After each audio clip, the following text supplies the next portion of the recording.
up, guys? Auto Fanatics. So it is going to be the 1-year review of my 2025 Alfa Romeo Stelvio Tributo Italiano edition. Now, I really want to talk about a lot of important stuff on this Stelvio because this was a special ordered car, and like I said, the white one was not an issue, but when this one came out and was available, I decided to pick it up for the rarity, the color, and also the special edition aspect of it.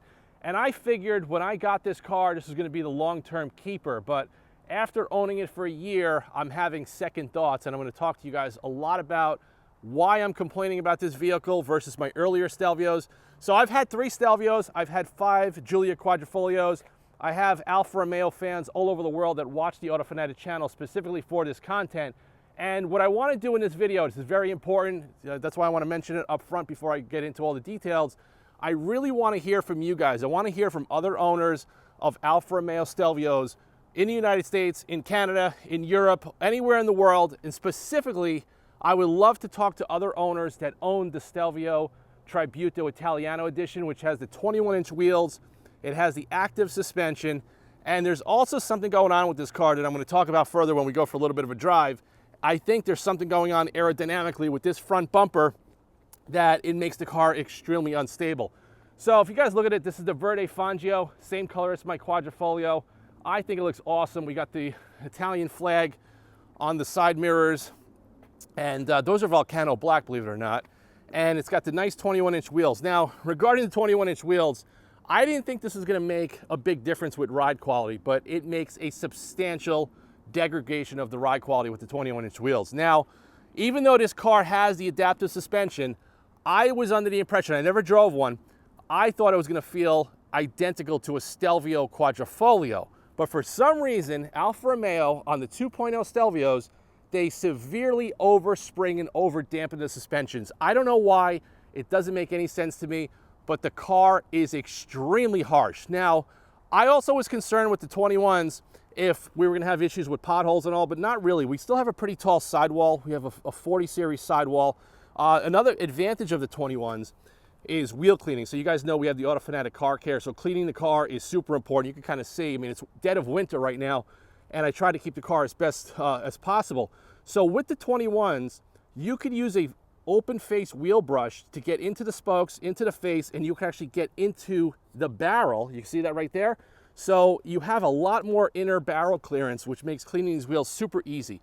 That's another thing that I like as well. Also, the paint has been holding up really well. We just pretty much, use the Auto Fanatic car care, 007 gloss enhancer, and our hyper gloss. But overall, look-wise, this thing is one of the hottest SUVs you're going to see on the road. We get compliments every single place we go, everywhere we park this thing, we get compliments. So it's kind of cool with the Stelvio Tributo package. You got like a gunmetal gray here. You got the Volcano black on the side mirrors.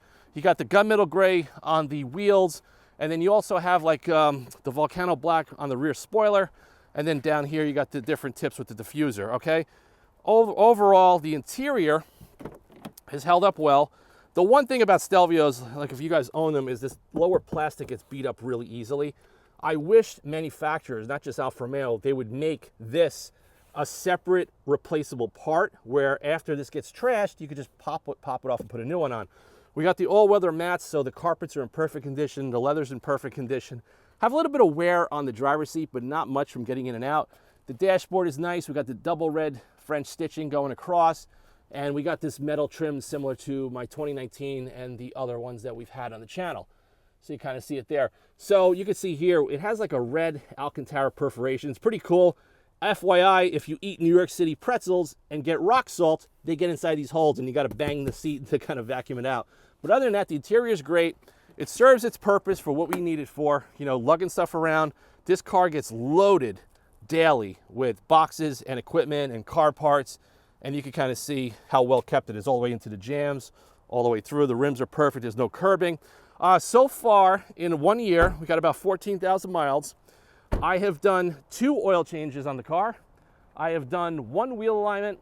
I have done 2 tire rotations, and everything else has been flawless. This car has never stranded me, never had a dead battery, never had a check engine light.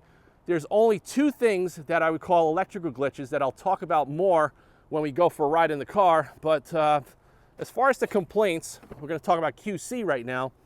when this car was first delivered, it developed a severe roof rattle right over here. Now, my white Stelvio had a severe rattle from the sunroof rail. Brought it to the dealer. They couldn't fix it. They pretty much ignored me. I brought this to the dealer. They looked at me like I was crazy. So what I did, I took this whole assembly down. I dropped the headliner, took the sun visor. I soundproofed this whole area. I probably added about 2 pounds of mass to dampen. It still has a little bit of noise, but you don't really hear it anymore on bumps. Okay, so that was one issue. Now, the second issue, which is why I got the hatch open, is back here. Now, the back of this hatch, when you load stuff up, you kind of see it gets really trashed, okay? It gets pretty beat up. And I don't have the cover back here. We just don't use it because it just adds more noise and more complications when I'm throwing boxes. We got the WeatherTech trunk liner. Highly recommend getting this. You kind of see it there. Everything is nice and clean. So what happened is, a number of months after I fixed the front rattle, then I started getting a rattle back here. And I didn't have the time to take it apart. And then a couple of months back, I ripped this whole panel down. And I'll put a video that I took of when I had it in my shop. I ripped it all down. Now, look at this. Inside the hatch, there's no soundproofing. There's no foam. There's no deadening mats, nothing. It's just an open, hollow cavity. But inside, you can see here, there's a black plastic mechanism. I'll show you in the video. And that mechanism is linked to a cable. And that cable, I think, locks and unlocks the latch assembly. And if you shake that black box in your hand, you hear rattling. The gears inside that box are either broken or there's no grease in it. I don't know. I tried to open it up. It's like a not serviceable part. And the rattle is still, every time I hit a bump, you hear the gears and the rattling. I mean, I soundproofed this, but you can still hear it. There's still something going on. So it seems that when this car hits a bump in the soft suspension mode, it doesn't really matter. You hear those little gears in that little box back here, and it's driving me freaking crazy. I wish I had more time, you know, because I'm working on customers' cars every day. I just don't have a lot of time to get into this and order that part. But I am going to see how much that part costs. I brought it to the local Alfa Romeo dealership. The shop foreman came out. He drove it. He heard it, and he's like, oh, that's normal. So I'll be honest with you, it's not normal to me. It just drives me nuts. I don't like interior rattles. And, the Stelvio's never had the best, none of the Alfa Romeos, even my Quadrifoglio, they never had the best interior build quality in terms of the squeaks and rattles and all that. But I get it. This is just annoying because we live in New York. We got the 21-inch wheels, which are riding a lot harder than they should. And the adaptive suspension, even though I thought it was going to be like a Quadrifoglio, it feels nowhere like a Stelvio or a Giulia Quadrifoglio. The Quadrifolios, like my Giulia and even my buddy Stelvios and all the Stelvios that I've driven, they are softer than the 2.0s. I don't know what the logic is, why Alfa Romeo designed these cars to have such a stiff suspension, but it's definitely annoying. So that's one issue. We had the interior rattles that went on into the car. So it started in the front, and then now it transferred itself into the rear. And this one is the one that I'm still trying to battle to tackle. Now, one of the most important reasons that I am possibly considering getting rid of this car and getting it to something else is there's something wrong aerodynamically. Okay, I don't know what Alfa Romeo did on this car, if they changed something, but I want to talk to you guys, and I specifically want to point out and highlight what I'm kind of brainstorming in my head. Now, with this Tributo Italiano edition, something that I'm noticing, and I didn't really pay much attention to this on my other Stelvios, but now I want to throw it out there in the video for other owners to contact me and post it in the comments below to see what's going on. Now, this grill here is simulated, okay? This is all blocked off. This is all blocked off, and we have a little opening of air here. We have opening by the Scudetto, okay? That's all open. Then we go down here, this is open, and this side is open, okay? This is why I want to point this out to you. It's super important. Now, we use this car for road trips. I took this car to Pennsylvania in October. It was 3 hours each way. And when you're on the highway and there's a little bit of a crosswind, this car pulls from the wind like crazy. It feels extremely unstable at speeds above 65 to 80 miles an hour. The wind is throwing this car all over the road. It's not the tires. It's not the alignment. It's not a tramline effect. It is the aero. There is wind that comes across the highway from the opposite side of the highway, gets caught into the front of the nose, and is making the car aerodynamically inefficient. I don't know if this bumper is different. I don't know if that blocked off grill on this side by being this is blocked off over here, and it's open over there. Is that causing a problem? I don't know. I still can't figure it out. So when this was starting to happen, I started saying, well, the only real difference between all my other Stelvios are the 21-inch wheels and tires. Now, I calculated the ride height of this wheel and tire assembly, and it's within like 0.2 of a spec between the 20-inch wheels, okay? So I don't think that the car is technically sitting higher and the wind is getting caught under it to make it feel unstable. I think that there's something going on in the front of this car. Something's been changed with the bumper or the grill openings. I don't really know, and I'm trying to figure it out, and it's driving me crazy. Now, I don't really like to take this car on long trips anymore because, you know, you're driving 60, 70, you're really, you know, driving slow. And if you want to make some time, if you're going 3, 4 hour, 5 hour trip, and the car is pulling all over the road every time there's a crosswind, it makes the car feel unsafe. It makes it feel like the car, you know, the wind, if it's strong enough, it's going to push your car into the other lane, possibly cause an accident. It just bothers me. And it's not the handling. The car handles great. The steering is great. The suspension, the joy, everything is the same. But there's something about this particular model, the 25 Tributo Italiano, that is changed. I don't know if they changed something with these little flaps under here. I don't know if it's something underneath the car, but something is different because the car does not feel as stable on the highway. And it's really bothering me a lot. And I'll talk some more about it. We're gonna go for a little bit of a drive now. We'll talk some more about it. And I really wanna hear from other owners that own these cars to see, is this an isolated incident or is this a very common attribute of these 25 Stelvio Tributo Italianos? I don't really know, but for anybody out there who's got the Stelvio, let me know about these openings in the grill to see if yours are closed off on the driver's side, or are they open? Are they different? Is there a different underbelly pan? I don't look. Everything looks the same to me, but I never really paid much attention to the front bumper openings because all my other Stelvios were rock stable up to 140 miles an hour on the highway. Never, ever once did I feel a drift or the wind pushing any of my Stelvios. My blue 2019 was flawless. My white one, also flawless. This one feels very, very unstable and unpredictable, and it's starting to bother me a lot that I'm actually been cross-shopping and looking at some cars, and I'll talk some more about it when we go for a drive. I'm not gonna be able to show you exactly what's happening because it's not a windy day today, but I'm just explaining to you what's going on. When you're on the highway and there's a sharp crosswind, the car gets tossed around like crazy, and it's not a lightweight car. Now, I'm daily driving the 26 Acura Integra Type S. Granted, that car is 1,000 pounds lighter than this, but on the same highway, on the same conditions, there's no crosswind, there's no pull. So you would figure that maybe a lighter car would have, you know, less resistance to the wind, but this car is getting tossed around and it's driving me up a wall. And also, even though I got the adaptive suspension, it's not really helping much with the ride quality at all. Brakes are fine, braking performance is fine, with no issues with that. Also, the brake dust I noticed on this model is quite a bit less than my 2019s and my white one.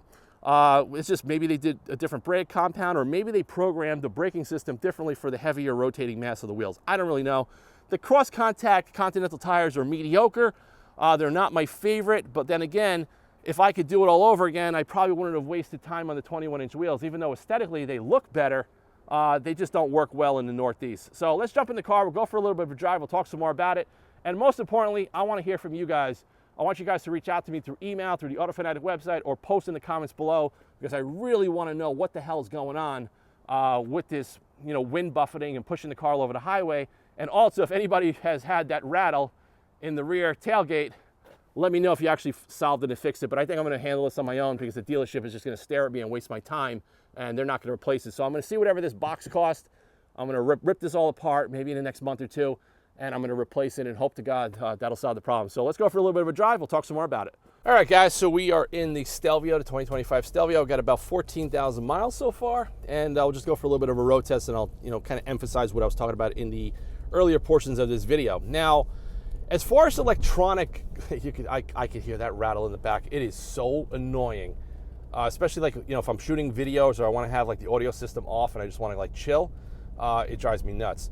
So 2 electronical things have happened on this car and have never happened on any of my Stelvios in the past. Number 1, early in the morning when I drive the car, I'm driving it normally, a little indicator will show up with like a coffee mug over here, like an alert mode, like thinking that like I'm asleep at the wheel. Very, very weird. It'll intermittently go on and off, and then it'll just disappear. I don't know why it does that, but it does it.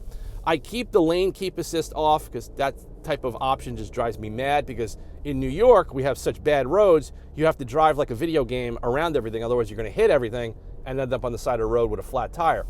Now, the second electrical glitch, and this is very, very strange, it only happens in the rain, and it only happens in city driving. Okay, so if we have drizzle or heavier rain, and I'm stop and go traffic, the parking beeps like crazy. It'll go beep, beep, beep, beep, beep like crazy. Meanwhile, the car in front of me could be like 10 feet away from me. Now, I have to override that by hitting the button here, okay? And then it'll override it for about a minute or two, and then automatically this button will get deselected off. I don't know why, but it just does it, and then it'll start beeping again. It's only happened in the rain, and I don't know what's going on. So I could be like right here from this distance to that Honda CR-V, and this thing will be going nuts. It's like really nerve-wracking. And then I have to hit the button constantly while I'm in city driving to keep this thing from beeping and going off. I haven't figured out what's causing that. If anybody has any insight, please post it below. I'd love to hear what could be causing that. But other than that, the cabin is nice. It's sporty. It's simple. It's not high-tech. You don't buy this car for high-tech. But even though I have a couple of these little gripes about it, like the rattles are not a big deal. I mean, most new cars today are going to rattle. It's just QC if everything we buy is not what it used to be. But I really think going forward, I'm starting to think like, you know what? I love this car. I've had, this is like the 8th Alfa Romeo I've had, okay, in the last like 7+ years. Between the 5 Giulia Quadrifolios and then 3 Stelvios. So I'm a huge cheerleader of the brand, but when something bothers me, I'm going to share it and talk to you guys about it on the channel. But the number one thing, and it's funny because I'm taking this road, this is the way I go to work every day. And there's just this crosswind, and it makes the car feel extremely unstable. Now, I can hear right now, I don't think the audio on the mic that's on my chest is going to pick it up, but I can hear wind buffeting going on right here, okay? And it's pushing the car. So now I'm doing 72 miles an hour, okay? And this is the area we get a lot of wind coming from the east and from the west, and it comes down, and it just makes the car feel very, very unstable. So I'm at 77 right now, and listen carefully if you can hear the wind. I don't know if it's the door mirror caps. I don't know if there's something changed with the aerodynamics of that. And that was an absolute maniac in a BMW that we got to deal with road rage every day. He's got to be doing about 130 in that X3. And a lot of those X3s have been crashing in the trees and blowing up around here for idiots like that. But look, another idiot. So I'm doing 7, I'm not speeding, by any means compared to like these people in front of me, but it's the instability. And you could feel it now on that side, and it crosses over to this side. So that's my biggest complaint about this car. And I've been shopping around, thinking about some other cars. But like I said, this price point of this car, it's like low 60s, right? And I think I may want to get like a sports wagon. I love the Audi RS6, absolutely love it, but that's also $100,000 more than this. And I'm not going to replace this with another car for $100,000 more. I want to stay within reason. But I actually got my eye, and I have to test drive, and I hope to test drive them soon when I get time, the Genesis SUVs. My neighbor's got one. She's got like the Sport Coupe one. Really sharp looking car, really nice interior. I don't know how they drive. I don't know anything about them, but I'm seeing them all over the road lately, and people seem to be raving about it. Now, if you guys are following Genesis, what they're doing, they're coming out, or their concept is called the G90 Wingback or something. It's like this super sport wagon. I'll put some photos of it up here if you guys haven't seen it in the media recently. It is super, super cool looking. And I'll be honest with you, if Genesis came out with that, I would really jump into the showroom to go drive it and possibly trade this in for that. I just think it's cool looking. I love the style of it. I don't know how it drives, but the issue we have in the car market right now is people aren't buying sedans and people don't buy wagons. So it's really dominated by an SUV market right now, and of course subcompact cars. So I don't know if Genesis is going to take the risk to come out with a sport wagon that may sell, 500 a year in the United States. I really don't know. BMW's got the M5 wagon, which I think is cool, but I would never buy it. It's just not a car for me. But if AMG had an E63 wagon, that would probably be the #1 choice on my list. The Audi, I love it, but a lot of clients and friends of mine had the RS6 and they had a lot of problems with it, and they told me stay far away from that car. I don't know why. I just love the looks of it. That car with the wheels, the lowered stance, the interior, like that built-in aero body style. It's a cool, mean-looking car. It's like Batmobile, It's such a slick-looking car, and I've always admired the newer RS6 a lot. But it's also in a different price category, and I don't want to spend that kind of money on, a daily car that gets thrown into New York City, gets thrown in a parking garage. I don't want to beat a car of that value up, so we have to keep the price point, I would say like well under $80,000. And I want something fun. I want something stylish. I want something cool. Unfortunately, there's not a lot of options right now in the car market that fit into these categories, which is why I'm on my third Stelvio. Granted, I'm complaining about like the little rattles and that stupid little glitch in the parking sensor going off in the rain. That's not enough for me to want to get rid of the car. The #1 thing that's bothering me about this car is I really wish the active shocks were giving better ride quality, but it's still livable, okay? I have lowering springs, but I didn't put them in because I would have rocks in my head to want to make the car stiffer than what it is. Then I'm going to hear more stuff rattling and creaking apart. But the #1 complaint is the aerodynamics. Something is going on with the wind on this car, and it's making the car feel very unstable on a lot of my commutes daily. So, like I said, guys, this is my 1-year ownership review of the 25 Alfa Romeo Stelvio Tributo Italiano. I love to hear from you guys. Post in the comments below. Let's keep the conversation going. As I continue on with the car, I'll post some more videos on it as well after winter. But I'm really glad that I've compiled now 14,000 miles of driving and very different feedback and complaints than all my earlier Alfa Romeo videos. So, like that little bump right there had the rattle and hatch. Like I said, I don't know how the lavalier mic is going to pick any of this up, but I'm in this car every day, and I hear stuff, and it does drive me a little bit crazy. But overall, the car is hot. The car is sexy. It gets a lot of attention. It's unique. You don't see a lot of these on the road, especially in this spec, and it feels very individual and special, even though when you get in it, it's still an older platform car. It's not new. It doesn't have updated tech. But it's just nice. You got double-stitched, nice Napa-style leather. You got beautiful, the metallic tri-coat paint, the nice wheels. It's just a really nice package and an exceptional value. If you're looking for something stylish and slick and you want to stay within a really nice, affordable price point, there's a reason why there's a lot of these cars on the road. I mean, people buying these things. I think this is the Stelvio is definitely the bread and butter for Alfa Romeo. I don't see a lot of Giulia 2.0s on the road. I see tons of Stelvios all over the road every day in New York. So like I said, guys, thanks for watching. If you're not subscribed to the channel, please subscribe. There's going to be more content on this car and also my Giulia Quadrifoglio after the winter. And as I learn more and things happen, I'm going to share it with you guys in the channel. But most importantly, I want to hear from anybody that feels that their Stelvio has a wind buffeting issue where it's throwing the car on the highway, because I don't know what to do. I thought about maybe if I lower the car, it would probably change a little bit stuff of the geometry and maybe letting less air get caught under it. I don't know.